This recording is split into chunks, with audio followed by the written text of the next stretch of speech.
Hello दोस्तों, मैं रानी शर्मा स्वागत करती हूँ आपका अपने चैनल बी अ टीचर पर।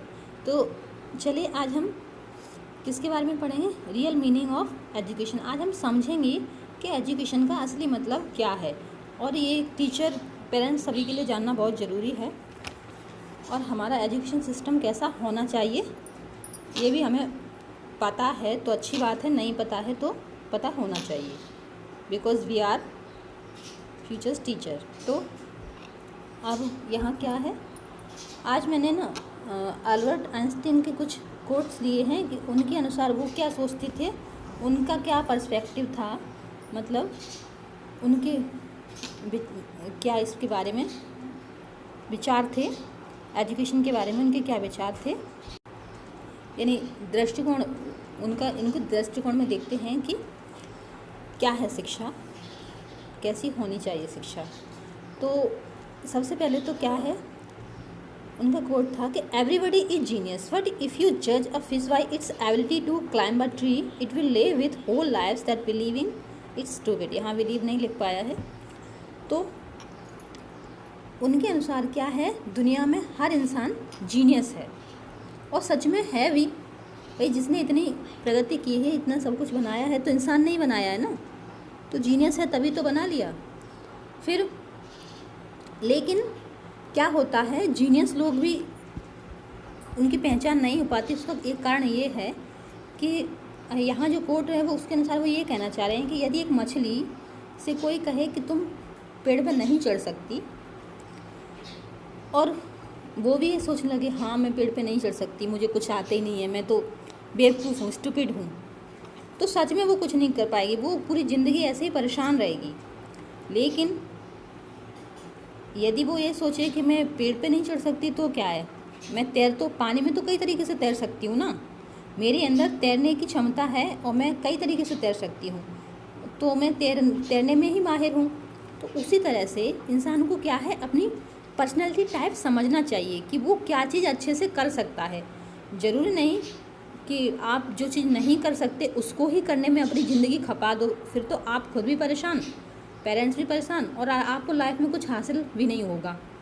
तो बच्चों को हमें क्या करना है, अपना एजुकेशन सिस्टम ऐसा बनाना है जिसमें सबसे पहले तो बच्चों की पर्सनैलिटी टाइप समझ में आनी चाहिए, ठीक है, कि उनके अंदर क्या कौन सी इंटेलिजेंस है। जैसा कि हार्वर्ड गार्डनर की हमने मल्टीपल इंटेलिजेंस पढ़ा था, उसमें भी उन्होंने यही कहा था कि सबके अंदर अलग अलग बुद्धि होती है, किसी के अंदर म्यूजिकल, किसी के अंदर इंट्रापर्सनल, किसी के अंदर इंटरपर्सनल, किसी के अंदर बॉडी कानेस्थेटिक, मतलब ये जो बुद्धि होती हैं तो उसके अनुसार लोग काम करते हैं तब तो वो जीनियस हो जाते हैं, और यदि वो अपनी बुद्धि को समझे बिना काम करते हैं तो वे स्टूपिड कहलाते हैं, वो स्टूपिड ही रहते हैं। इसलिए सबसे पहले अपनी पर्सनैलिटी टाइप समझना है, उसके बाद हमें अपने ब्रेन को उस तरह से ट्रेन करना है।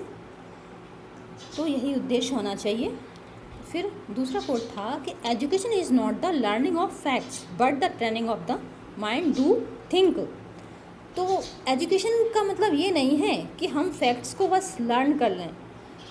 भाई फैक्ट्स तो बुक्स में भी लिखे हैं, आप अभी मोबाइल के एक क्लिक पे कोई क्वेश्चन डालो तो वहाँ आपको किसी भी क्वेश्चन का आंसर फाइंड करो मिल जाएगा तुरंत।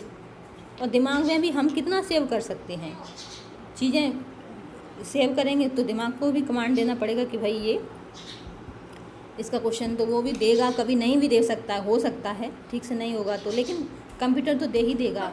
तो यदि हम कंपेयर करें कि गूगल और दिमाग को, तो गूगल ही हमसे आगे रहेगा किसको, फैक्ट लर्न करने में, यानी फैक्ट को सेव करने में, अपने दिमाग में रखने में। लेकिन क्या है, यहाँ एजुकेशन का असली मतलब जो है वो हमें समझना है।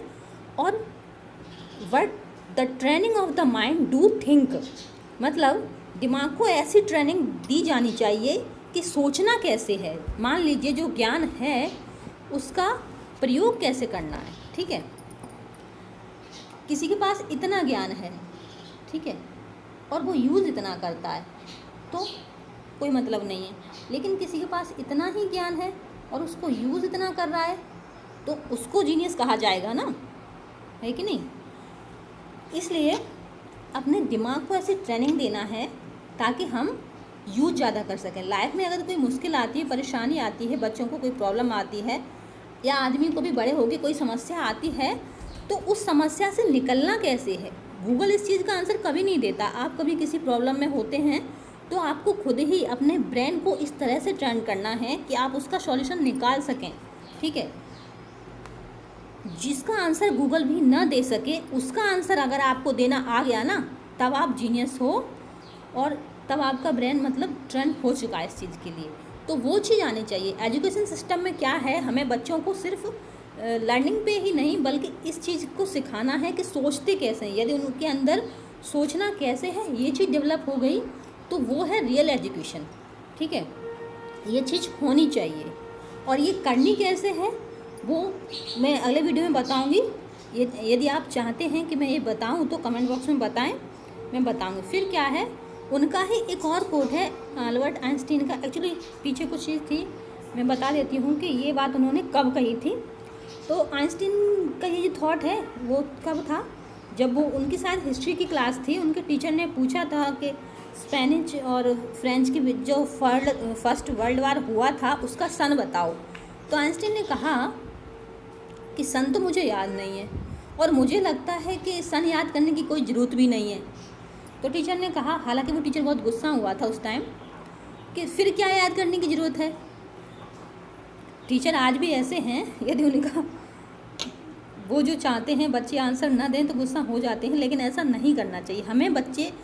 हम भी बच्चे से सीखते हैं, ठीक है। तो हमें समझना चाहिए, उनको सुनना चाहिए। और वो पियाजे ने भी कहा है कि बच्चे नन्हे साइंटिस्ट होते हैं, इसलिए। और उनके अनुसार तो एक्चुअली हम जिस बात पे थे वहीं आ जाते हैं, ये बाद में करेंगे। कि फिर क्या हुआ, उन्होंने पूछा, टीचर ने गुस्सा भी आया लेकिन फिर उन्होंने पूछा कि फिर हमें लर्न क्या करना चाहिए। तो आइंस्टीन ने कहा कि आइडियाज़ लर्न करनी चाहिए। वो युद्ध जिस वजह से हुआ था, वर्ल्ड वार, वो किस कारण से हुआ था, उस कारण को जानना चाहिए, समझना चाहिए। लर्न कुछ नहीं करना चाहिए, समझना चाहिए उस कारण को, ताकि दोबारा से ऐसी परिस्थितियाँ ना हो और दोबारा से युद्ध ना होने की कंडीशन ना आए। तो वो चीज़ें हमें समझनी चाहिए, ठीक है। चलिए फिर क्या है, the true sign of intelligence is not knowledge but imagination. ये है। तो इसमें क्या है कि इंटेलिजेंस, यहाँ इंटेलिजेंस की बात चल रही है कि इंटेलिजेंस का जो ट्रू साइन है वो नॉलेज नहीं बल्कि इमेजिनेशन है। भाई नॉलेज तो इमेजिनेशन के बाद ही आती है ना, इमेजिनेशन से ही नॉलेज आती है। तो मान लीजिए पहले कि बल्ब का आविष्कार हुआ, तो बल्ब का आविष्कार नॉलेज क्या है, बल्ब का आविष्कार नॉलेज है जो हो चुका है, ठीक है। तो उससे हम क्या कर सकते हैं, और बल्ब बना सकते हैं, ठीक है। लेकिन बल्ब का आविष्कार हुआ वो इमेजिनेशन थी, किसी ने सोचा होगा ना पहले कि बल्ब बनाना है, तो वो इमेजिनेशन से। इसी तरह से हम चीज़ों को बनाते गए, डेवलप होते गए, तो वो इमेजिनेशन है। तो हमें क्या है, अपने ज्ञान को सिर्फ नॉलेज तक ही सीमित न रखते हुए बच्चों के अंदर इमेजिनेशन, बच्चे नेचुरली इमेजिनेशन की पावर उनके अंदर होती है, लेकिन हमें उसको क्या है, दबाना नहीं है बल्कि और उसको इनकरेज करना है उनको, ताकि वो और अच्छे से कर सकें। तो ये क्या है, मान लीजिए सिर्फ नॉलेज क्या है, वो तो कंप्यूटर भी कर सकता है कि नहीं। नॉलेज तो कंप्यूटर के अंदर भी भर दो, वो भी कर देगा कोई काम, लेकिन तभी तो उसको हम आर्टिफिशियल इंटेलिजेंस कहते हैं। लेकिन ह्यूमन एक ऐसा है, उसके अंदर रियल इमेजिनेशन होती है, रियल नॉलेज होता है उसके अंदर, उसको बाहर आना, वो रियल इंटेलिजेंस कहलाती है। आर्टिफिशियल इंटेलिजेंस तो कंप्यूटर के अंदर होती है, वो कुछ भी कर सकते हैं, लेकिन जो मनुष्य कर सकता है, जो सिर्फ हम ही कर सकते हैं, वो कंप्यूटर नहीं कर सकता। इसलिए हमारी जो नॉलेज है, हमारी जो इंटेलिजेंस है, उसको रियल इंटेलिजेंस कहा गया है, ठीक है। और कंप्यूटर रोबोट की इंटेलिजेंस को आर्टिफिशियल इंटेलिजेंस कहा गया है। तो इसीलिए हमें क्या करना है, रियल इंटेलिजेंस इम्प्रूव करना है अपने बच्चों में भी, अपने स्टूडेंट जो भी हमारे आसपास हैं उनमें, ताकि हमारा एजुकेशन सिस्टम और यही चाहता है और यही उसका उद्देश्य है और ऐसा ही होना चाहिए। तो वीडियो देखने के लिए धन्यवाद। और अगर आपको वीडियो अच्छा लगा तो कमेंट बॉक्स में बताएं। और इसी तरह की वीडियो फिर और आगे बनाएंगे। धन्यवाद।